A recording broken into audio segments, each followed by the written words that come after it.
The ghosts we carry, a searing meditation on loss, longing, and the weight of living. It begins with silence. Not the peaceful kind, the kind that settles over a quiet forest at dawn, or lingers in the hush after snowfall. No, this silence is heavy. It presses down on your chest like a stone, cold and unrelenting. It's the silence that follows a phone call in the middle of the night. The silence after you close the hospital door for the last time. The silence that echoes in an empty house where laughter once lived. It's the silence of absence, of someone gone too soon, of a voice stilled, of a hand no longer there to hold.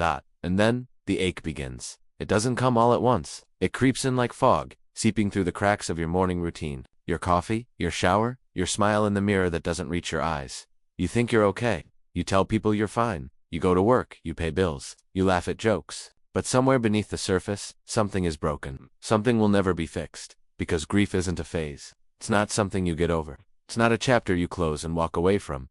Grief is a companion, a shadow, a constant presence that changes shape but never leaves. It's the way you still reach for your phone to text them, only to remember they're gone. It's the song that plays at the grocery store and stops you cold in the cereal aisle. It's the smell of their perfume on a stranger passing by. It's waking up on their birthday and realizing, again, that they won't answer when you call. And the worst part? The world keeps moving. People stop asking how you are.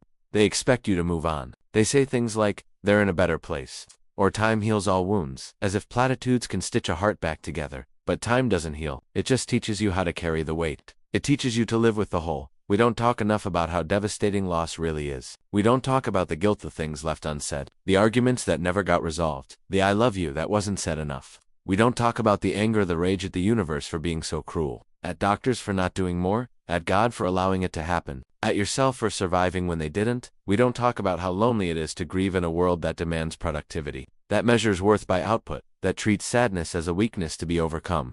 We're told to be strong, to keep our chin up, to stay positive. But what if strength isn't about smiling through the pain?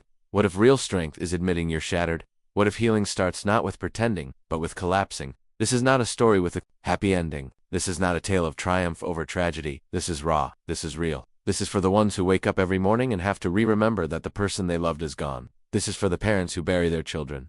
For the children who lose their parents too soon. For the lovers torn apart by death, by distance, by time. For the friends who drift away, not out of malice, but because life pulls them in different directions. For the ones who feel invisible in their sorrow. Because here's the truth no one wants to admit. Life is fragile. Love is temporary. And everyone you love will die. That's the unbearable weight. We all carry the knowledge that every hug could be the last. That every see you later might be a lie. That one day, someone you can't imagine living without will be gone. And the world will keep spinning like nothing happened. And yet, in the midst of this devastation, there is something else. Something quiet. Something persistent. It's not hope. Not exactly. Not joy. But a kind of reverence for the fact that they existed.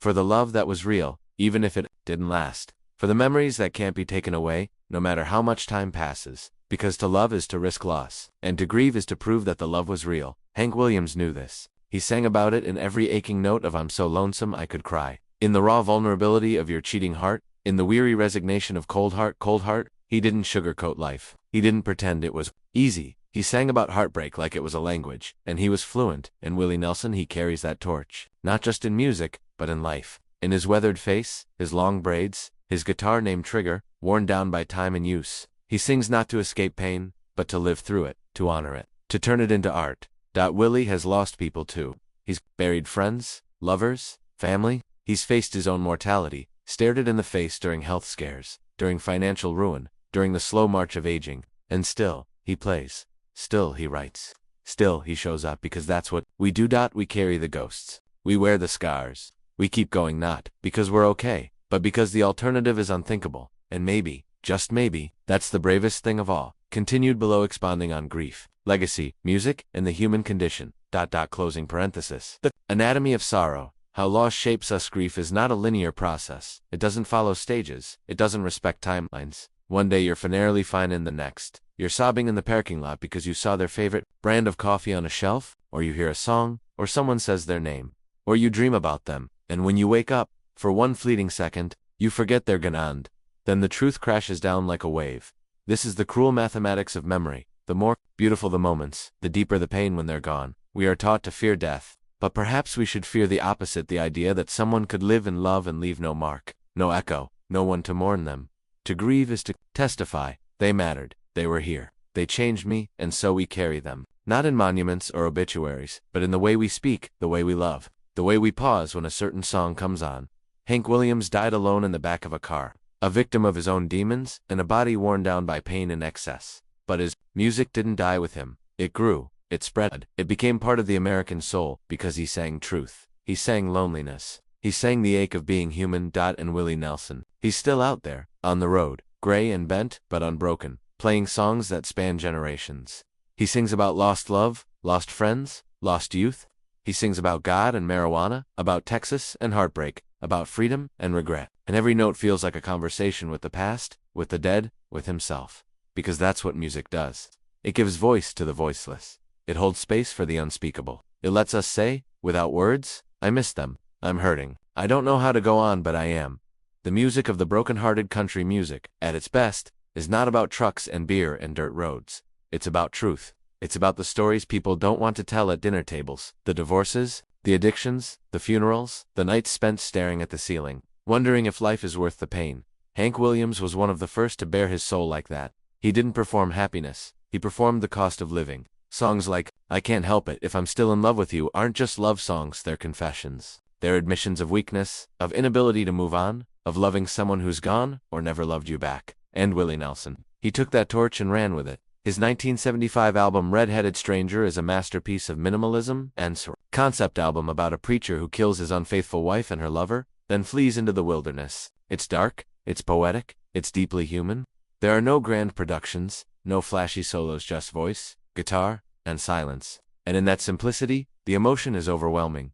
Stardust, his 1978 album of pop standards, was considered a career risk. Nashville wanted him to sing country, but Willie didn't care. He sang Georgia on My Mind and All the Things You Are Not to Impress. But because those songs meant something, they connected him to a deeper current of feeling, to the timeless ache of longing, because grief doesn't care about genre. Sadness doesn't follow rules. And arterial art doesn't ask for permission. Legacy. What remains when we're gone? Hank Williams lived only 29 years. Willie Nelson is in his 90s and still touring. One died too soon. The other has lived long enough to see his children, his music, his name become legend. But both men teach us the same lesson, that what we leave behind isn't money or fame or awards. It's the way we made people feel. It's the songs we sang, the love we gave, the truth we spoke.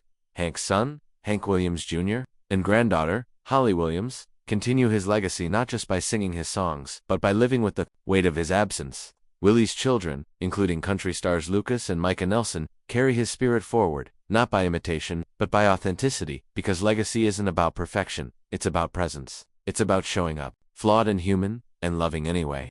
The birth of a legend. Roots in the red clay of Alabama. Hiram King Williams, forever known as Hank Williams, was born on September 17, 1923, in the rural hamlet of Mount Olive, Alabama, a tiny community nestled in the pine-forested hills of Butler County. His was a world shaped by poverty, faith, and music. The South in the 1920s and 30s was a place of contradictions, deeply religious, steeped in tradition, yet scarred by racial segregation, economic hardship, and isolation.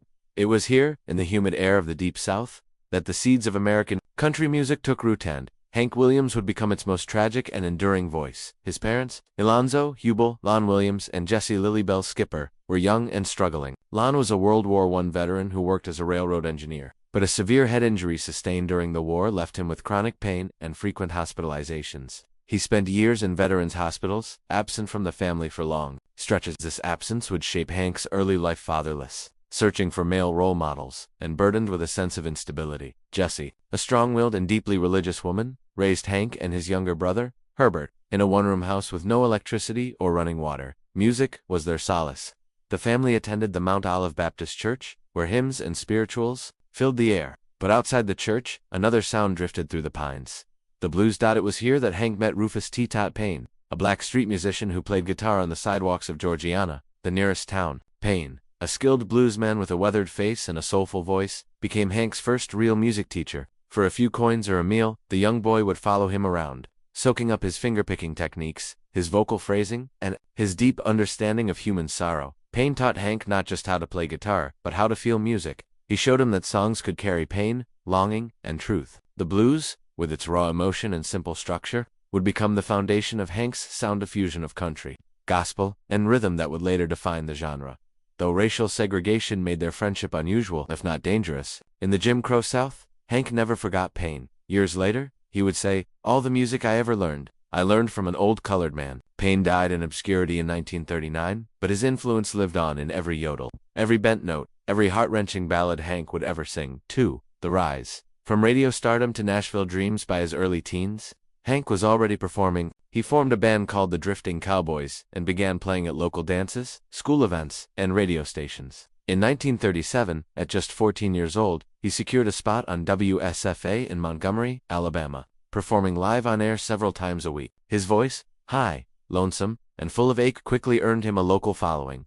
But life was far from easy. Hank suffered from spina bifida occulta, a congenital spinal defect that caused him lifelong back pain. Doctors prescribed painkillers and alcohol, both of which would become his crutches and his curses. The pain made standing for long periods difficult, yet he performed night after night, often wincing through sets, his face tight with agony. His personal life was equally turbulent. In 1944, at age 21, he married Audrey Mae Shepherd, a vivacious woman with dreams of her own. Audrey was ambitious, she wanted fame, and she saw it in Hank. She pushed him to write more songs, to perform more shows, to build a brand. Together, they formed a powerful musical duo, performing as Hank and Audrey on the Louisiana Hayride and later the Grand Ole Opry. But their marriage was volatile. Audrey was domineering, and Hank was emotionally distant, often retreating into alcohol and solitude. Their fights were legendary on stage, backstage, in hotel rooms. Yet, they also shared a deep musical chemistry. Audrey's high harmony vocals became a signature of Hank's sound, and she co-wrote several songs with him, including Your Cheating Heart. Despite the chaos, Hank's career soared. In 1947, he signed with MGM Records and released Move It On Over, a driving bluesy number that climbed the country charts and caught the attention of mainstream audiences. The song's infectious rhythm and clever lyrics, "It's like a jailhouse, 'cause I'm locked out," foreshadowed the rockabilly sound that would emerge in the 1950s. But it was 1949's Lovesick Blues that made him a national star. Originally written by Cliff Friend and Irving Mills for a 1922 musical, Hank's version was transformed, haunted by his signature yodel, layered with melancholy, and delivered with a vulnerability that struck a nerve. The song spent 16 weeks at #1 on the country charts and earned him a standing ovation at the Grand Ole Opry, where he was called back for 6 encores, a record at the time. Overnight, Hank Williams was no longer just a regional act. He was a phenomenon. 3. The songwriter, architect of emotional truth. What made Hank Williams different wasn't just his voice or his stage presence, it was his songwriting. He didn't write about cowboys and trains in the way earlier country stars did. He wrote about the inner life, loneliness, betrayal, regret, faith, and the quiet desperation of ordinary people. His songs were poetic in their simplicity. I'm So Lonesome I Could Cry, 1949, perhaps his most haunting composition. There are no grand declarations, no melodrama, just quiet images. Hear that lonesome whippoorwill, he sounds too blue to fly. Midnight train is whining low. I'm so lonesome I could cry. These lines don't explain the pain, they embody it. The song is a masterpiece of understatement, a meditation on isolation so profound it feels universal. It has been covered by artists as diverse as Elvis Presley, B.B. King, and Al Green, proof of its cross-genre power. Then, there's Your Cheating Heart, 1952, a song so iconic it became a country music standard, written during the collapse of his marriage to Audrey. It's a bitter, resigned lament. Your cheating heart will make you weep. You'll cry and try to sleep. The genius lies in the lack of anger. There's no shouting, no threats, just the quiet certainty of heartbreak. It's not a song of revenge, but of acceptance. And in that, it feels more devastating. Cold Heart, 1951, is another landmark. A man misunderstands his lover's reserve, thinking she doesn't care, when in fact she loves him deeply but struggles to show it. The song was famously covered by Tony Bennett, who said he was moved by its emotional honesty. When told it was a country song, Bennett replied, "There's no such thing as race or genre when it comes to feeling. And hey, good looking." 1951. That's the outlier, a playful, upbeat tune with a swaggering rhythm. But even here, there's a wink of melancholy beneath the charm. It's the sound of someone trying to smile through the pain. Hank wrote over 160 songs in his short life, many under the pseudonym Luke the Drifter for his more moralistic, spoken-word recordings. These Luke the Drifter sides, like Too Many Parties and Too Many Pals, and Pictures from Life's Other Side, were sermons in song form, warning against sin, drinking, and wasted lives. They revealed a man torn between temptation and redemption, between the wild man and the preacher's son. For the fall, pain, alcohol, and the road to oblivion. Fame did not bring peace. If anything, it magnified Hank's inner demons. His back pain worsened, doctors prescribed morphine, codeine, and whiskey.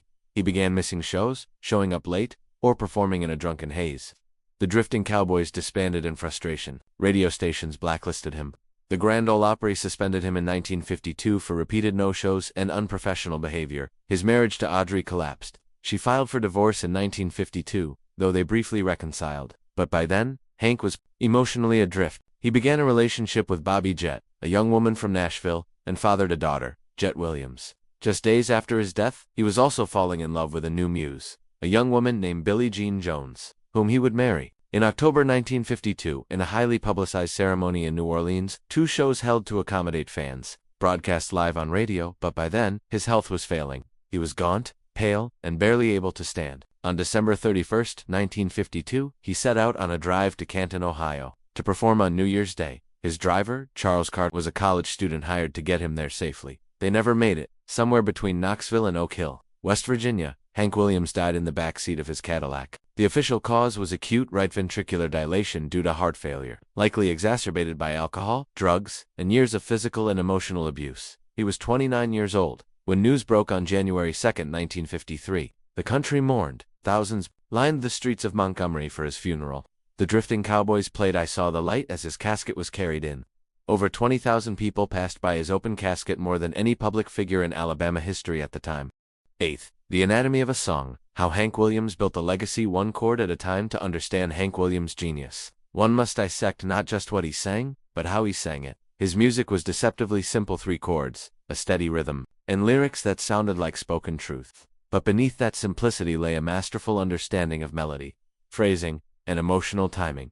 Take "I'm So Lonesome, I Could Cry." On paper, the lyrics are sparse, yet the way Hank delivers them transforms them into poetry. He doesn't belt the lines, he leans into them, letting the silence between phrases breathe. His voice cracks slightly on "I've Never Seen a Night So Long," not from weakness, but from emotional weight.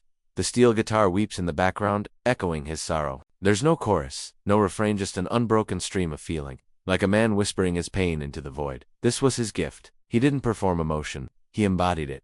His use of the yodel, a technique inherited from Jimmy Rogers, wasn't just a stylistic flourish. It was a cry from the soul.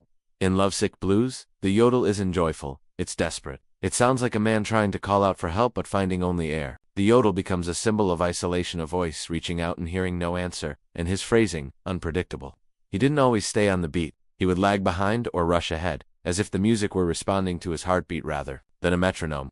This gave his performances a raw, human quality. You could hear the struggle in his voice, the pain in his back, the ache in his chest, the loneliness in his spirit. His song structures were equally revolutionary. While many country songs of the era followed a rigid verse-chorus-verse pattern, Hank often wrote through composed pieces, songs that unfolded like short stories. Long Gone Lonesome Blues doesn't repeat a chorus, it moves forward, each verse deepening the narrative. My Son Calls Another Man Daddy is a devastating monologue from a divorced father, told in real time, with no resolution, just the quiet acceptance of loss. Even his up-tempo songs carried melancholy. Hey, good-looking, maybe playful, but listen closely. The narrator is trying to distract himself. He's not truly happy, he's performing happiness. And in Settin' the Woods on Fire, the swagger hides a man afraid of being alone. Hank didn't write songs to entertain. He wrote them to confess. Ike's Luke the Drifter, The Voice of Conscience in 1950. Hank began recording under the pseudonym Luke the Drifter, a character who delivered spoken-word sermons set to simple organ or guitar backing. These recordings were moral tales, parables about sin, redemption, and the consequences of a wasted life. Songs like "Too Many Parties and Too Many Pals" warned against excess. "Too many parties and too many pals will leave you lonely, with no one at all." Pictures from life's other side painted vignettes of poverty, addiction, and despair. I saw a man with a bottle in his hand, and a child crying, "Please, Daddy, don't hit Mama again." These were not commercial recordings. They didn't chart, but they were essential to Hank's identity. They revealed a man wrestling with his own demons, preaching to himself as much as to the world. Luke the Drifter was Hank's alter ego, the part of him that wanted to be good, to be saved, to escape the cycle of pain and drinking. But like the man himself, Luke was haunted. His sermons didn't offer easy answers. They offered truth. In the funeral, Luke narrates a burial service for a man who died alone, unloved, forgotten. No one came to mourn him. No one came to pray, just the preacher and the sexton to carry him away. It's a chilling reflection on mortality and a warning. Hank knew he might end up that way. The cultural impact. How Hank Williams shaped American music. Hank Williams didn't just influence country music, he reshaped American culture. Before Hank, country was often seen as rural entertainment, regional and unsophisticated. Hank proved it could be art. He brought literary depth to the genre, using metaphor, imagery, and emotional nuance in ways that rivaled the greatest poets. He also bridged racial divides. His music fused white country with black blues synthesis that would later fuel rock and roll. Elvis Presley, Jerry Lee Lewis, and Johnny Cash all cited Hank as a foundational influence. The Beatles covered I'm So Lonesome, I Could Cry in Rehearsal. Bob Dylan called him the greatest poet in American music. His impact extended beyond music. He became a cultural symbol, the archetype of the tortured artist, the doomed genius, the man who lived too hard and died too young. James Dean, Kurt Cobain, and Amy Winehouse would later echo his story. In the South, Hank became a regional hero. He gave voice to the working class, to the forgotten, to those who felt invisible. His songs were played at weddings and funerals, in jukeboxes, and front porches. He was their voice. Even today, his image is iconic. The cowboy hat, the stoic face, the cigarette dangling from his lips. It's a look that says, I've been through hell, and I'm still standing. She, the family, blood, legacy, and longing. Personal life was as complicated as his music. His marriage to Audrey Shepherd was passionate but destructive. She was ambitious, loud, and demanding. He was withdrawn, moody, and addicted. They fought constantly, yet performed together with electrochemistry. After their divorce, Audrey tried to control his legacy, managing his estate and even attempting to launch a singing career of her own. Though she lacked his talent, they had one child together, Randall Hank Williams, born in 1949, who would become Hank Williams Jr., raised by his mother. Jr. struggled with his father's shadow. He rebelled, embracing a rougher, rock-influenced sound. But in time, he embraced the legacy, evolving into one of country music's most powerful voices. His song Family Tradition is a defiant anthem about living in the past while forging your own path. Then there was Jet Williams, born 5 days after Hank's death. Conceived with Bobby Jet during the final months of his life, she was placed for adoption and spent years fighting to prove her identity. In the 1980s, DNA evidence and legal battles confirmed she was Hank's daughter. Today, she performs his music and advocates for artists' rights, ensuring his story is told with honesty. His grandson, Hank Williams, III, Shelton Hank Williams, continues the lineage with a blend of country, punk, and metal pushing boundaries, just as his grandfather did. And Holly Williams, daughter of Hank Jr.'s brother Sam, has carved her own niche as a singer-songwriter, her voice carrying the family's emotional clarity without imitation. The Williams-ish family is a testament to the enduring power of blood and artxii, the lost recordings and unfinished business. Hank's death left behind a trove of unreleased material. MGM continued to issue songs from his backlog for years. Your Cheating Heart, Caliga, I'll Never Get Out of This World Alive, all recorded in the final months of his life. These posthumous hits were bittersweet. Fans rejoiced at new music, but mourned the man who could no longer perform it. Bootleg recordings have since surfaced, radio broadcasts, demo tapes, private sessions, revealing a restless artist still evolving. A 1952 demo of I Could Never Be Ashamed of You shows him refining lyrics,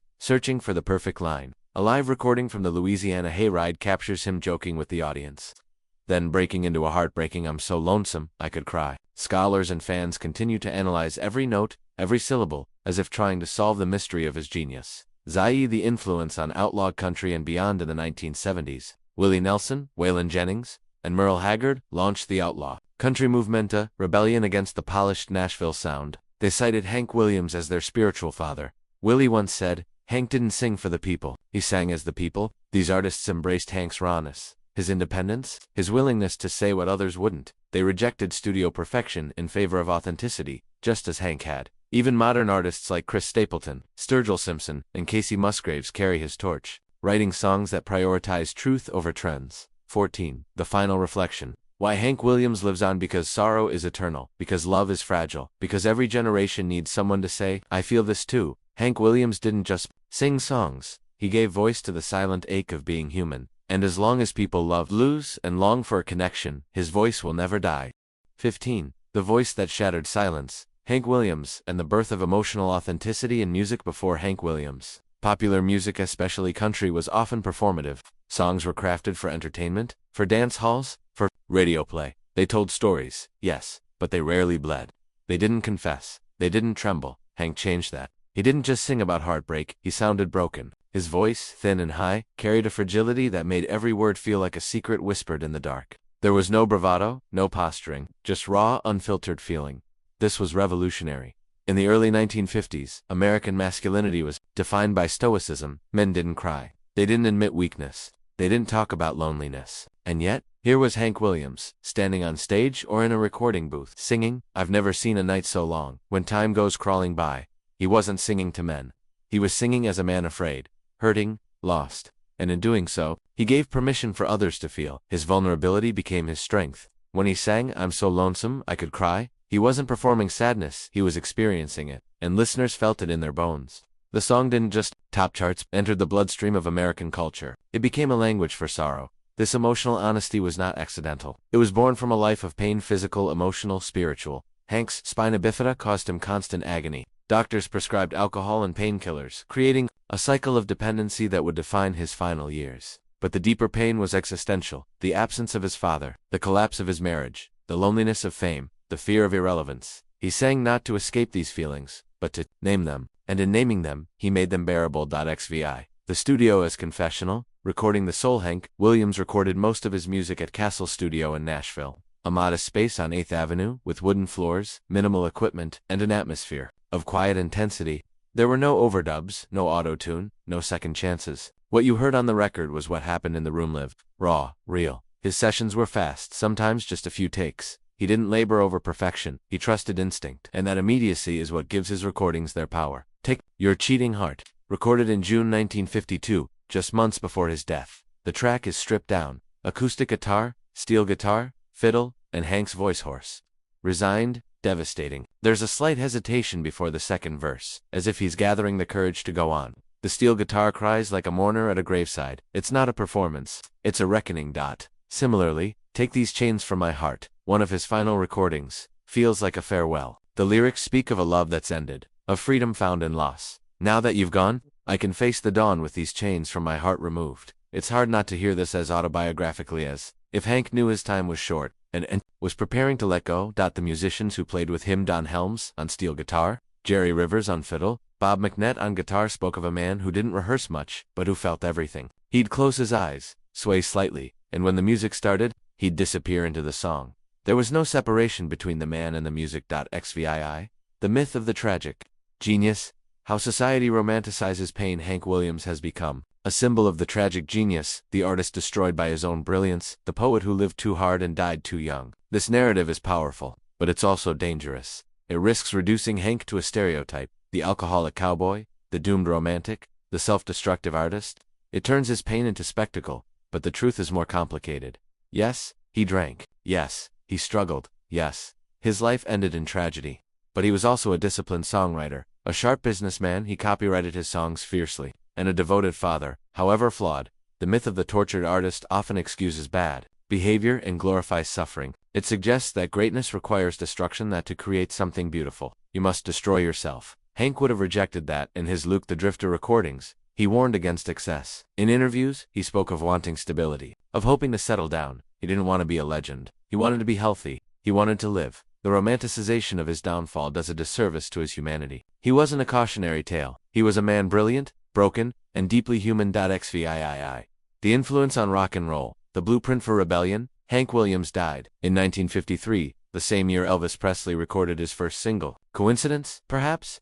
But the timing is symbolic. Hank's music laid the groundwork for rock and roll. His blend of country, blues, and rhythm created a template that Elvis, Jerry Lee Lewis, and Buddy Holly would follow. Listen to Move It On Over with its driving beat, electric guitar, and rebellious lyrics: I've been evicted, can't come back no more, and you're hearing the DNA of rockabilly. The song's structure, energy, and attitude foreshadow Blue Suede Shoes and Good Golly, Miss Molly. Elvis covered I'm So Lonesome I Could Cry and Your Cheating Heart, calling Hank the greatest country singer who ever lived. Johnny Cash, who considered Hank a hero, modeled his early sound on his phrasing and emotional directness. Even the Rolling Stones recorded You Win Again, a Hank Williams song about defeat and resignation. Mick Jagger said, "It's the saddest song I've ever heard and the most beautiful." Hank didn't play electric guitar or wear leather jackets, but he was a rebel. He defied Nashville norms. He wrote his own songs. He sang about real life, and he refused to pretend. In that sense, he was the first rock star. XIX. The global reach. Hank Williams beyond America, though, rooted in the American South.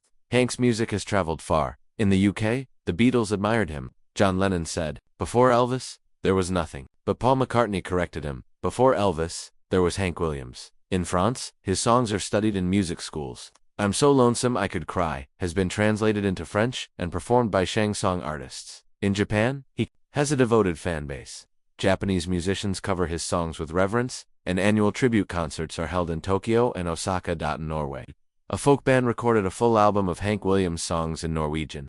In Australia, country festivals open with I Saw the Light. His themes, loneliness, love, faith, loss are universal. Language may change, but emotion does not. XX. The Lost Years. What might have been Hank Williams died at 29. He left behind a catalog of 74 recorded songs, barely 6 years of output. What if he had lived? Could he have evolved like Johnny Cash? Or Willie Nelson, adapting to new sounds, writing deeper songs, becoming an elder statesman? We'll never know, but glimpses suggest he was changing. His final recordings show a man refining his craft, exploring new lyrical territory. Kaliga, a song about a wooden Indian statue in love with a wooden maiden, blends storytelling with dark humor and pathos. Take These Chains From My Heart shows a more mature vocal control. Had he lived, he might have embraced the Nashville sound of the 1960s, or rebelled against it like the Outlaws did. He might have written protest songs during the Civil Rights era, or spiritual reflections in the 1970s, or perhaps he would have retreated like Syd Barrett or Brian Wilson, overwhelmed by fame and pain. We can only imagine, but one thing is certain. If he had lived, country music would look different. The genre might have matured faster,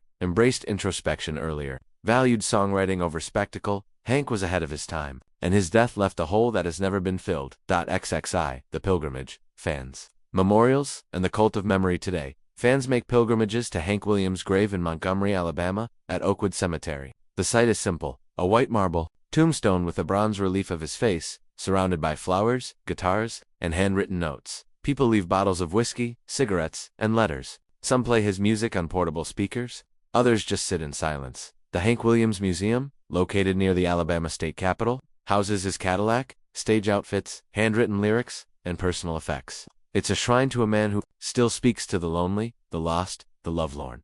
Every year on January 1st, fans gather for a memorial service. Musicians perform his songs, descendants speak, and at midnight, they observe a moment of silence, the moment he died. This devotion is rare. It speaks to something deeper than fandom. It's grief, collective, ongoing, unresolved. Because Hank didn't just die, he became a symbol of all that is fleeting and fragile in life. 22. The final verse. Why we still need Hank Williams. We live in a world of noise, of algorithms, of curated images, of endless distraction. We are told to be happy, to be productive, to be fine, but sometimes, we're not fine. And in those moments when the world feels cold, when love fails, when grief arrives, uninvited, return to Hank. Because he doesn't offer platitudes. He doesn't say, it'll be okay. He just says, I'm here. I feel it too.